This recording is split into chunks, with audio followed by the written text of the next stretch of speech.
and welcome back to the Journal of Oncology Practice podcast by ASCO. This is Dr. Bob Miller, consultant editor at the JOP.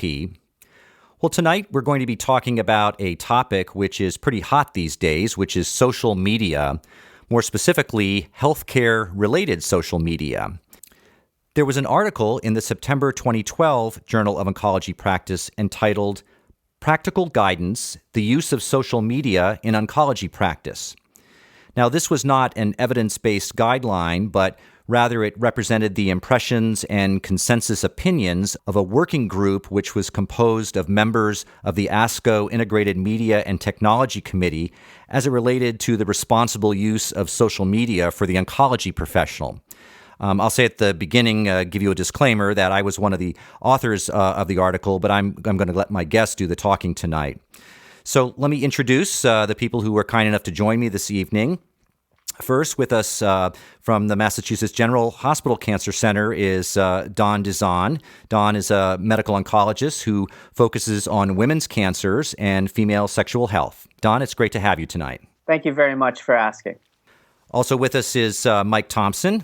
Mike is a community oncologist and cancer researcher with interests in clinical trials and malignant hematology. He has been active in social media, especially Twitter, at the ASCO and the ASH meetings. And thank you, Mike, for joining us. Thanks, Bob. Also, I'm pleased to introduce Claire Johnston. Claire is the social media manager for the American Society of Clinical Oncology, where she is responsible for ASCO's social media strategy and digital engagement policies, as well as overseeing the portfolio of social media channels. And Claire, welcome to you as well. It's a pleasure to be here. Well, let me talk a little bit about the article. Let me start by asking Claire, what was the working definition of social media which was used for this paper, and how would you categorize social media by purpose, say? I think the working definition we used in the JOP article offers a good description. We describe social media as a number of online and mobile sources that really support information sharing, community building, idea generation, and forums for discussion. Mm-hmm. We can also break down social media by purpose. So this includes professional networking, LinkedIn is an example, social networking, Facebook, Google+, recommending and filtering platforms like Yelp and Delicious, media sharing, Flickr and YouTube are some examples, content production, blogs, Twitter, and location-based services, an example of which would be Foursquare. Mm-hmm. And this is certainly an abbreviated list, of course. There are many, many others. I think it's amazing how many of these things are just part of our culture now. And I think part of it's because, almost all this stuff is free, right? I mean, you don't have to pay software fees for most of these things. And so I sometimes think that's one of the reasons social media has become so accessible. Do you find that in your work at ASCO that everyone's doing it because it's just easy to get a Twitter account or get a Facebook account? I think so. It's really changed the entire landscape of information sharing. I think, that you can really categorize the internet in places with the invention of fire or Gutenberg's printing press, that it really makes a publisher out of all of us. So let me ask, Mike, you've written some on this topic, both for this article and elsewhere. Talk about the physician's use of social media. What are the different ways that a physician might employ social media? So 3 ways we identified in this article were for professional education and continuous professional development. Number 2, public health messaging or education. And number 3, direct engagement with specific patients for purposes of clinical care. So going through them, for professional education, you can follow Twitter on New England Journal of Medicine, JOP, JCO, ASCO Post or ASCO Updates.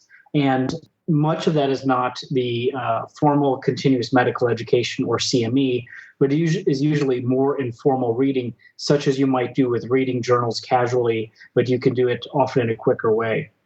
Social media use in oncology has increased as evidenced by the article by Todd et al., which Dr. Miller was on, from the ASCO 2010 and 2011 meetings. We don't have data for 2012, but we are seeing people using it both to learn about information and to share it with others. So number two, for public health messaging or education, this can be used to discuss the clinical significance of new research findings. So even if something is statistically significant, really how important is this and what are people's different views on it? Is this a consensus amongst oncologists, or is there some discussion? Also, we can discuss new FDA drug approvals and express our excitement about that.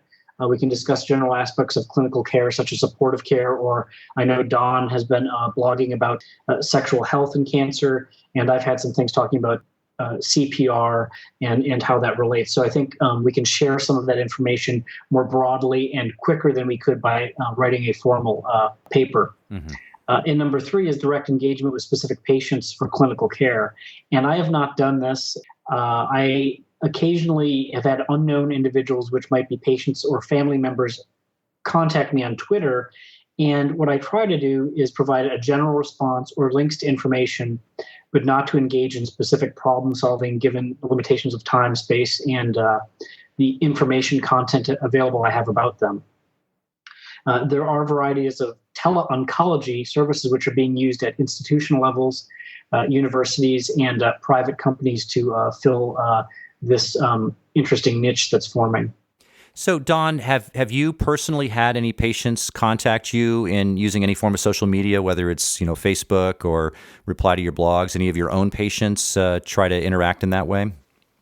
I have personally made it fairly difficult to access my Facebook account by essentially using a name that's a true name, but it's one that only family and friends can access. And I think that's a really important point, and it's quite frankly not something we can do internationally. I just learned that in the United Kingdom, for example, a friend of mine who is also in medicine cannot use a pseudonym on Facebook per the United Kingdom laws. Now, I am personally not using a pseudonym, but I'm using a form of my name, which is only one that family and friends can access. And I think the reason that is important it touches on something that Mike said, and you're probably alluding to, engagement with patients on social media sites. And I do think we have to be quite careful when we're engaging patients of ours on social media. As Mike mentioned, I do write a blog for ASCO, and it's really on experiences I have as an oncologist. I personally have not had the experience of patients contacting me through the ASCO website, on Twitter, or in other outlets. But what has been interesting is the engagements I have with folks I have never met, right. Who are sharing their own experiences. And and I think the whole aspect of triggering similar events, it goes a long way for the oncologist, in this case, my own experience, making it seem as if my experience is actually quite universal. And I think for patients, it's to see that their oncologist, it's a window into their own oncologist, I think. And I'm hopefully providing a view of us in this profession as also human. I know many of you read famous blogger Dr. Brian Vardabedian, who writes the 33 Charts blog. Brian is a pediatric gastroenterologist at Baylor, and he talks about a concept he calls public thinking. His theory is that physicians may have an obligation to sort of share their thoughts publicly about these sort of issues. Maybe obligation is too strong of a word, but I know that increasingly as this expectation rises that our patients and others expect to see us as physicians in this space, that this may be an example where we're a little more naked, we're out there a little bit more. So I've been lucky myself. I haven't really had any patients contact me directly, but I know a few of them, follow me on Twitter and a few other places. And so I have a little bit of unease. I'm very happy doing Twitter, but there are times when I I say to myself, this I've got to maintain that professional demeanor at some level, pretty much all the time. I don't know if that's your guys' reaction too. Well, what is curious about that is the one area where I find people do try to contact me are folks who are seeking second opinions, who contact my office, and then I would get an invitation to connect on LinkedIn, for example, with someone with the same name. So it's an interesting experience, and it sort of does expose how naked one can potentially be in social media, where people can, follow you on Twitter and not necessarily follow you. They can just, see they can search your username and they can see what you've posted and follow you from a distance. And you don't know it, right? I know, right. Exactly, Yeah. And not know it at all. How do you think oncology is different when it comes to social media? Some of the things we've been talking about maintaining professionalism and boundaries might apply to, any medical specialty. Do you think there is something fairly unique about the relationship oncologists might have with these new media? Well, I think there are some generalities that apply both to all social media users and that apply to physicians. But certainly with oncology, anytime that the word cancer is brought up, there comes fear and anxiety. And I think we do have to be cognizant about how we approach open communications.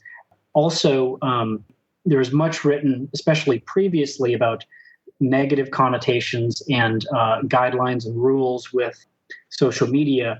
But I think also on a positive aspect, having hope is good, and that we can try to contextualize various forms of information, including new findings, to hopefully avoid some of the yo-yo of positive, negative studies from non-nuanced headlines. And this can be sometimes difficult with short messaging formats such as Twitter. Mm-hmm. But one way around that, of course, is by linking to information and additional contacts or blogs that can be helpful. But I think there is a difference with oncology compared to potentially some other medical specialties. Don, do you find that to be the case in your practice? I do. I actually agree with Mike quite a bit. Particularly in this era of personalized medicine and oncology, where we're learning more and more about pathways, which literally 5 years ago, it was nice to be able to show off to your friends that you knew what pathways involving mTOR were. But now they're actually becoming quite prominent in therapeutic ways in oncology, coupled with all the new drug approvals that are targeting molecular pathways.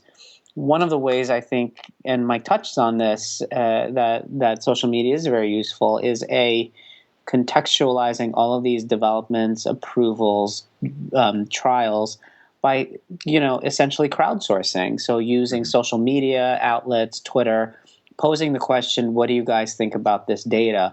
What do you guys think about this trial? And getting some feedback live, and not necessarily from thought leaders, but from people on the ground who are on those media channels as well, who may actually have a very nuanced look at that data.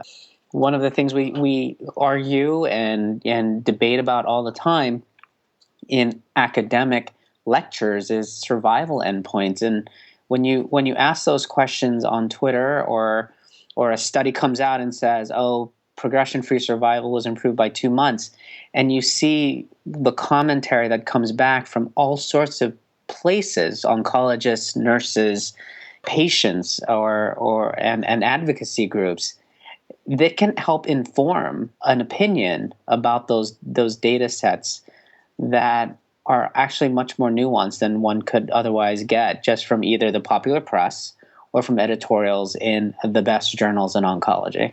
Well, I think it's humbling at times. You get these opinions that you say, wow, I read this paper, this was my analysis, this is how I think it's going to apply to my patients. And then somebody, say a patient advocacy group, they've got a totally different spin, and their perspective is key. They're the ones experiencing the illness or whatever, or dealing with the toxicity. So I've certainly been educated more times than not when someone responds to something I shared on Twitter or on a blog. Yeah, I've been in the same situation, and I think I bet any physician who has posted, "This is exciting," has gotten something back saying, I don't understand why you find that particularly exciting. Not so much. Yeah. Let me go back to the paper. One of the things I wanted to point out to the reader was that there were some good resources in the paper. In Appendix 2, we list a compendium of social media policies and guidelines from a lot of different organizations, like the American Medical Association, the British Medical Association, and I think it was about 35 different entities, hospitals and medical centers and so forth. Mike, what do you think were some of the important concepts that we learned by doing this social media? What were some of the themes that ran through these policies? So in reviewing this paper, it reminded me how much work went into reviewing so many policies. And even though I'm biased like you guys, I think it was a very good paper for consolidating a lot of information. And one thing I think long guidelines are often not helpful. And I like the Mayo Clinic's approach to reevaluating their social media guidelines and adjusting over time as social use of these new tools changes, and treating it like a fluid organism. I know Faris Tamimi, the medical director at Mayo Clinic Center for Social Media, said that the biggest risk in healthcare social media is not participating in a conversation. And he came up with a 12-word social media policy: don't lie, don't pry, don't cheat, can't delete, don't steal, don't reveal. Of course, for those of us that like a little bit more to it, we had in our paper some generalized concepts that seem to ring through all of the places in Appendix 2 that we reviewed, including concepts of establishing ownership of activity, establishing a patient research subject authorization and consent if you're going into that, respect confidentiality of individuals and institutions, and compliance with state and federal privacy laws, respecting copyrights, separate personal from professional presence, disclose your role, relationship, and any conflicts of interest, review state professional licensure requirements, review medical records policies and law, and review malpractice insurance coverage, and use disclosure to reinforce that social media communications do not constitute medical advice, and that your responses may not be timely, and the accuracy is not assured, and communications are not confidential, et cetera, as Don was pointing out. So I think where we've seen people getting into problems, and whether guideline or not guideline based, is where they are not observing the Health Information Portability and Accountability Act, or HIPAA. Mm-hmm. And these are things that doctors should be practicing in general, but can become more obvious with social media. So I think understanding these guidelines and understanding for promulgating new guidelines that some level of continuous assessment and fluidity, such as the Mayo Clinic guidelines, needs to be obtained. I look at this table this is table 2 in the paper, and the one recommendation that I'm just going to speak personally here that I've always struggled with a little bit is this idea of separating the professional from the personal. I don't know if any of you do this differently when it comes to certain things like Facebook. I don't have a professional Facebook account, but I don't know. I know I've heard that advice, but I think that's hard to do, and I worry sometimes if that recommendation is made loud and clear. While it may be a best practice and the safest, I think it's going to inhibit use of something like Twitter if you tweeting under 2 different accounts or something. I agree with you. I think when we wrote that and when the guidelines reviewed, there's really for very separate accounts, but I will usually be on topic, but occasionally we'll go off into random things talking about like media rights or space or Badger football games or something. And any of the feedback I've gotten is that really personalizes people more. And I, like Don, rigorously separate my Facebook account from professional account. But there are some people, as we know, that have set up separate Facebook accounts and have been very constructive with that. But I agree, this is an area that's evolving even since we reviewed the guidelines that set this up. So I agree with what Mike just said regarding the professional and personal separation, but it does remind me of something that Claire alluded to in the very beginning about how social media has really revolutionized medical practice and communication today. It has also, I think, really separated generational physicians. So I do know some physicians who see social media, Twitter, Facebook as superfluous and sort of not something really worth their time, and an exercise of play rather than professionalism. And I see the opposite extreme as well of younger physicians who are, using the same account and really mixing professional with personal. I see a danger there, just like Mike does.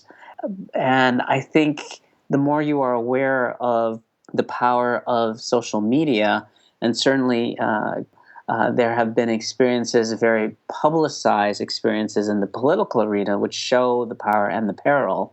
You need to take these things seriously, and you make a decision. And I think, Bob, your use of Twitter is very clear about the way you use it, and the fact that someone can go to your profile and see exactly who you're following.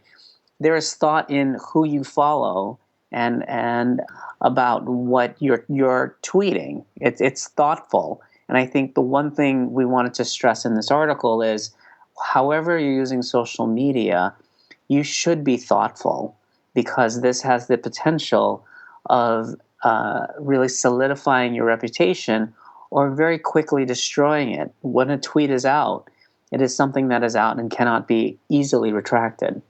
Claire, let me ask you about the perspective of a professional society. So you're the social media manager for ASCO, which has obviously a prominent place in our field as oncologists. But I have a feeling your take might be a little bit different on this. So in your role, how do you view some of these concepts we've been talking about, and sort of what are the guiding principles that you or someone in a comparable position in a society or an organization that's very public, what are the guiding principles that you sort of have to follow when you're using social media? So ASCO really looks at social media as another tool for communication. The medium really allows us to not only share information, but allows for useful discussion, which isn't always possible in many other forms of communication. And currently we have our 12 social media spaces, and these span a gamut from informational short messaging of Twitter to emotionally rich commentaries from our oncologist on our professional networking site. We try to embrace the spectrum to provide meaningful and useful spaces, so to speak, for professional networking resources for education, patient information about our donor work, as well as our thorough coverage of our meetings, journals, and other organizational priorities and initiatives. But we're very careful about curating content for each of these spaces, and we also work very hard to cultivate meaningful engagement with those that interact with us online. Can you talk a little bit about that? So do you have an organized strategy? I mean, I assume someone is always watching the Twitter channel if something comes through, but how does that work operationally? I'm really curious about that. Sure. We have social media guidelines and a social media policy in place that help to focus and guide all of the interactions that we have online. So, for example, we go through a formalized process when we want to create a new social media channel. We have a system of criteria that we will bring to bear to make sure that all of those criteria are satisfied before we'll create a new channel. And the same sort of approach informs following people for our flagship Twitter channel at ASCO, or the way in which we reply to comments. We'll try to reach out to subject matter experts internally, make sure that we have fully formed information to share back on our online spaces. So we do have formalized pieces in place, and we try to be nimble enough to react and respond to people in a timely fashion as well. So yes, we do have formalized guidelines, but we try to be nimble and respond to people in a timely fashion and in keeping with the real spirit of social media, I think.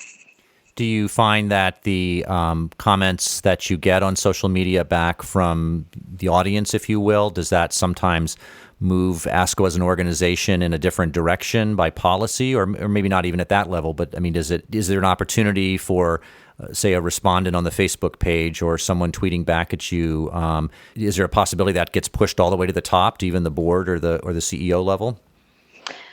I think there's a really interesting symbiotic relationship at play. We have some guidelines and some policies in place that grew out of larger stances or postures that we've taken at ASCO. But in some ways, we need to be nimble and respond to the type of questions and feedback or even ideas that are introduced that maybe we hadn't considered. So I think that often we are faced with the unknown. So it's up to us to be as prepared as possible and embrace those moments and try to take those as precedents and respond in a way that's informed and rooted in our mission and our cause, but is also open enough to moving with the times. Well, it sounds like it's a lot of learning opportunities that present themselves at any minute. Oh, certainly, and I think in some ways it's in keeping with the spirit of the scientific method. In some ways, if I if I can go as far to say that, is that we do have methodologies in place, but we're also open to receiving new information and making changes based upon good, useful, vetted information.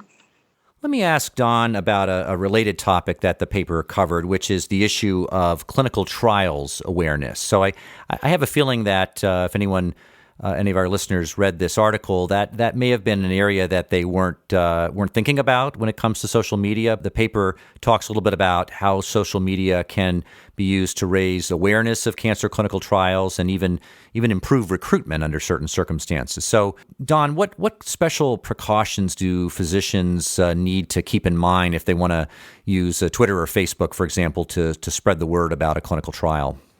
I think the most important thing to keep in mind about the use of social media, and specifically Twitter or Facebook, are to do so with very clear guidance from the institutional review boards, which are locally governing clinical research, but have to operate under the auspices of the Department of Health and Human Services and the Code of Federal Regulations. For any investigators who want to use these social media outlets, I think the power to, say, publicize a research interest or opening or newly opened clinical trials or even trials that are struggling for recruitment are all possible in this arena. You're not limited by your immediate catchment areas, and you can really utilize these channels to publicize, areas of interest to you personally and trials that you are personally interested in, either as an investigator or even as a bystander. These communities tend to be very close and very disease specific, and they are always looking for trials that are going to be of interest within their own communities. So tapping into those resources are an obvious fit for all of us who do clinical research in oncology. However, there are certain limitations to that. If you go beyond just, hey, listen, there's a trial and it's really interesting and you should take a look at it, I think that might be fine. Anything more than that, you need to get IRB review or at least guidance locally, because there's a fine line between publicizing a trial and actively using a channel to recruit for that trial. And that's, I think, where the ground becomes very gray, and I'd be interested to hear Mike's take on this as well. There are certain aspects of recruitment that are allowed and also not allowed by IRB policies. And the more specific you get into your clinical trial, the more it becomes a source of advertising. And once you meet a certain bar, which unfortunately is very defined at a local level at this point, because OHRP guidance is not terribly clear, becomes very tricky. So if, for example, you opened a Facebook page for your trial and you were soliciting for potential patients, and you had your eligibility criteria on it, and you were corresponding with potential patients, an IRB might look at that and say, this is a recruitment tool that you didn't take, that was not in your protocol, and that you didn't clear through the IRB, and they could potentially shut it down. So I think when you get to the point where you're going to use these media channels in a very specific way, it's always better to go for guidance locally before you do it than to try to retroactively rationalize why it was or was not done. Mike, what's your experience been with that? So again, I think we have a lot of details in the JOP manuscript, including some direct quotes from the Office of the Inspector General. And it is clear, I think, that if you just tweet out or put messaging out about the information that's publicly available on clinicaltrials.gov, that does not need IRB guidance. And that the United States government, through the FDA and the NCI, often does put out information publicizing clinical trials available at the NCI or at other places. What is of critical importance is that in the United States, we only enroll about 5 or less % of adults on clinical trials for cancer patients. And this compares to about 60% in pediatric oncology. And according to the Health Information Trends Survey from cancer.gov, a government site, only about 34% of Americans have, or 34% of Americans have not heard of a clinical trial. So we are not currently getting out to as many people why they should be participating in trials or the availability. And at least one aspect to addressing this was an NCI steering committee for multiple myeloma, which is an area I'm interested in. They had an ASH 2012 abstract where they looked for clinical trial accrual barriers, and one barrier they identified was education. And they identified one way to potentially overcome education, both for patients and providers, about the significance of new clinical trials was with the use of social media. So I think social media is very powerful, and we can really help people. And that can be the principal investigators for studies, that can be institutions, and that can be individual patients, especially those with rare diseases. And actually in the effort help pharma and drug development, because if we can develop drugs faster, it can potentially be cheaper and more efficient and get it to patients sooner. However, there are a number of things that need to be watched, including avoiding coercion and to provide the information that's publicly available. And I think if you do that, you're pretty safe. If you go into other areas and are really selling a trial, I think that is an area that we identified in this JOP article that people could potentially get into trouble with.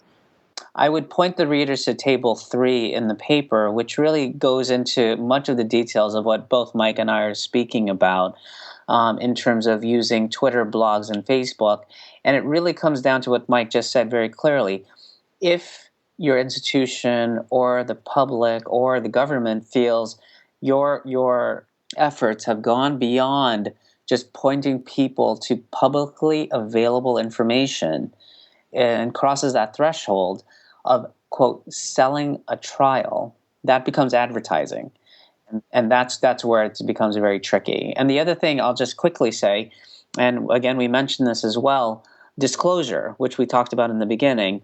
Your involvement in that trial, whether it is your institution is getting research funding or you are a speaker for that drug company, all of that needs to be publicly available and should be actually acknowledged on whatever platform you're speaking on. As a blogger myself, I think it is important that for folks who are blogging about clinical trials, that acknowledgement be made and be made up front. And again, this whole notion of being transparent should really filter through everything that we do in social media. So let's talk about some specific examples. In the paper, table A2, which was at the end, gave some use cases for social media in oncology. Now, I've always said that it's very easy to find the negative things that are written about social media. So let's take a moment and focus on some of the positives. So let me ask each of you, maybe you can just tell me from your own experience, can you give some specific examples of how social media can be used to improve, say, physician-patient communication, enhance public health, or, say, individual health behaviors, or really anything else that you see as a positive through your work? So let me start with you, Claire. I consider one of the great strengths of ASCO as an organization is the ability to share oncologist-vetted information for patients and those that care for those with cancer. We have wonderful meetings, wonderful information, and all the work that we've done to make that information widely available. And what social media allows people to do is to not only access this valuable information, but to share it. Something that we've started to do in the past year is offer live coverage of our thematic and annual events. And this is a really great way for people to get access to the information that otherwise they never would be able to access before. I think, too, with all of our patient resource information, that with the panoply of information that is available online, it can lead to confusion or distress on the part of a lot of people. So to have a central space with information that people can trust, I think is incredibly valuable. One of the ways I think Twitter has been incredibly useful is to promote ideas beyond the latest clinical trials, but really informing how to improve the doctor-patient relationship and clinical practice at its most basic level. And really through blogging and through Twitter, I've sort of developed an interest in communication. And I think it sort of goes into what, Bob, you were talking about in the beginning, just about engaging the public and humanizing medicine.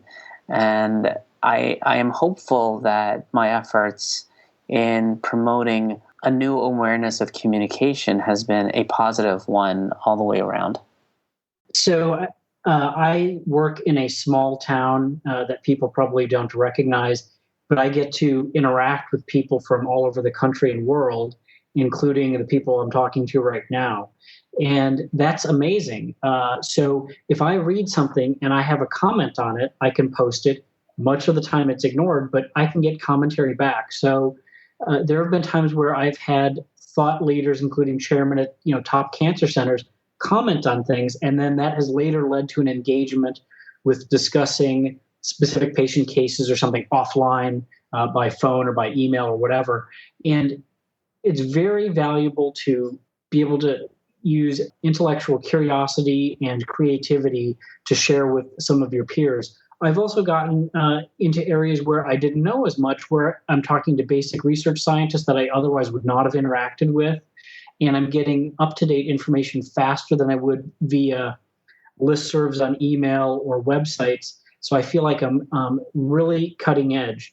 Something kind of interesting that happened to me recently was I retweeted something from about open access, and then Elaine Shatner picked that up and commented, and then it got picked up by Jack Andraka. He's the 16-year-old who was at the State of the Union address and came up with a new nanotube detection system for pancreatic cancer. And then he and I communicated back and forth. And he is certainly someone I would not have otherwise been having a conversation with. And then I got into a tweet chat with another group of people through that I otherwise wouldn't have interacted with. So it's very interesting that you can be very, very narrowly focused and learn about your area, but you can get into other areas and meet other people outside of your narrow group you would otherwise interact with. So it's just an amazing tool. I would agree with that. The whole notion of networking has taken on an incredibly new dimension through social media. I don't see how a healthcare professional in the 21st century can thrive without these tools. I really don't. And, working in an academic environment for the last few years, I see a few of my colleagues are active on Twitter or blogging, but really not very many. Some institutions are a little more engaged in this manner than others. And I think once you start to open the floodgates, I think everyone's going to be doing it. But I agree with everyone. I think that the opportunities for professional networking are very, very high. And that's sort of, if you will, the icing on the cake. I think we all realize the value of being present in this space when it comes to educating patients or sharing and interacting at sort of the public and the non-healthcare professional level. But I think there's this added bonus of being able to interact with other healthcare professionals that these type of tools just opens up for you. Yeah, I would be curious to hear what Claire's take on this whole notion of getting involved in social media from sort of the professional organization of ASCO. What I've certainly heard is that tweeting just sounds like so much work, and it seems like that is a big barrier for physicians to get more involved. And I quite frankly will say when I first got involved, it was less than a year ago, and Dr. Miller was my first follower. Oh, now it comes out. But it was, I also thought it was going to be something I'll open a Twitter account and I probably will never use it. It has seamlessly gotten into my normal and usual workflow. And yet, to try to explain that to someone who's not on Twitter is almost impossible. So, Claire, what are you hearing at the level of ASCO in terms of tweeting and Twitter and social media? Any feedback from oncologists in general? There's a real spectrum of reactions and feelings surrounding social media. I think that some people have responded with curiosity and have embraced it. And I think others are more comfortable with other forms of communication. So there's a real breadth of reactions to it. And we try to be amenable to the diversity of feelings and opinions and try to facilitate in any way that we can, but also recognize that some people are more comfortable in using paper forms of communication or taking out a tablet. So we try to be open to the entire spectrum. Well, I think it's obvious to our listeners here that there's a lot of passion with this group, certainly. I think each of you individually has engaged with social media at a really high level and used this in your professional roles very effectively. So I want to acknowledge that and just want to thank you all for joining me tonight on the podcast. We're really looking forward to hearing our listeners' reactions. Thank you so much, Bob. I really enjoyed this. Thanks a lot. Glad to do it again. Thank you. It was a real pleasure. And many thanks to my guests, Mike Thompson, Don Dizon, and Claire Johnston, for a great discussion tonight. I hope you take a few minutes to read the full paper, which is in the September 2012 Journal of Oncology Practice. Again, it's entitled Practical Guidance, the Use of Social Media in Oncology Practice. Don't miss the glossary of social media terms, which is in Appendix 1 of the paper. And thanks as always for downloading our podcasts. Please join me next month for another interview with a JOP author. This is Dr. Bob Miller for the American Society of Clinical Oncology. Thanks so much for your attention.